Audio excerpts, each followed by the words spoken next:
ৰাজ্য চৰকাৰৰ স্বাস্থ্য বিভাগে প্ৰসূতি মাতৃসকলৰ বাবে প্ৰদান কৰা পুষ্টিকৰ সামগ্ৰীসমূহ অত্যন্ত নিম্নমানৰ হোৱাৰ লগতে খাদ্যৰ পেকেটত পোক ওলাই থকাৰ অভিযোগ উত্থাপন হৈছে।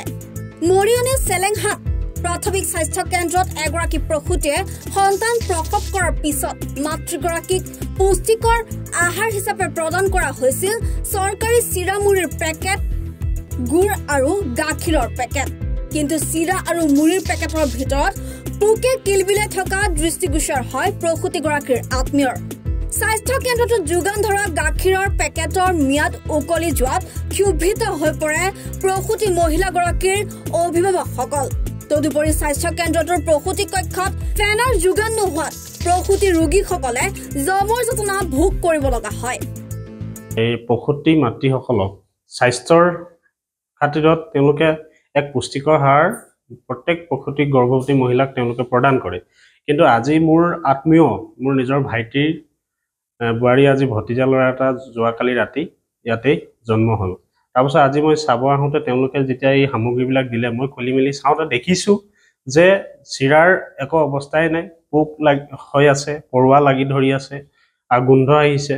আৰু এইটো গুড়ে নে কি হয়, অৱস্থা নাই পোকত। আৰু এনেকেই যদি তেওঁলোকে পুষ্টিকৰ আহাৰৰ নামতো বৰ বিষ খুৱাইছে যেন অনুভৱ হৈছে। আৰু এনে কাৰ্যক আমি এই স্বাস্থ্য বিভাগক আৰু অসম চৰকাৰক ধিক্কাৰ জনাইছোঁ। আৰু তেওঁলোকৰ এতিয়া আপুনি চাওক, এই মেডিকেলৰ যিটো প্ৰসূতিৰ ৰুম, এই লেবাৰ ৰুমত কিন্তু বৰ্তমান ফেনৰো ব্যৱস্থা নাই। কেনেকৈ আপোনাৰ ৰোগী ইয়াত থাকিব? যোৰহাটৰ পৰা কংকনজ্যোতি শৰ্মাৰ ৰিপৰ্ট, এনি ভাৰত 24। ৰব, আপুনি যে এটা অপৰাধ কৰিবলৈ গৈ আছে, আপুনি জানেনে? এই নাবালিকা গৰাকীক এতিয়াই বিয়াত বহোৱাটো যে এটা অপৰাধ, আপুনি জানেনে? অপৰাধ কেনেকৈ?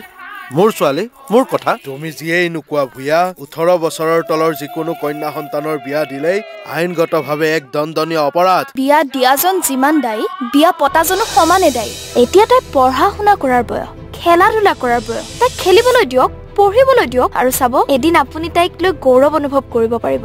এতিয়াই তাইক সংসাৰৰ বোজা দি তাইৰ ভৱিষ্যত জীৱনটো অন্ধকাৰ কৰাৰ অধিকাৰ তোমাৰ জানো আছে? মোৰ ভুল হৈ গ'ল মাজনী, মোক ক্ষমা কৰিবা। শিক্ষা ল'ৰা ছোৱালী উভয়ৰে প্ৰাপ্য আৰু অধিকাৰ। আপোনাৰ কন্যা সন্তানক তাইৰ এই প্ৰাপ্যৰ পৰা বঞ্চিত নকৰাব। বাল্য বিবাহ ভাৰতীয় আইনৰ দ্বাৰা বিহিত এক দণ্ডনীয় অপৰাধ। এনে অপৰাধ কৰি আপোনাৰ কন্যা সন্তানৰ ভৱিষ্যত অন্ধকাৰৰ মাজলৈ ঠেলি নিদিব।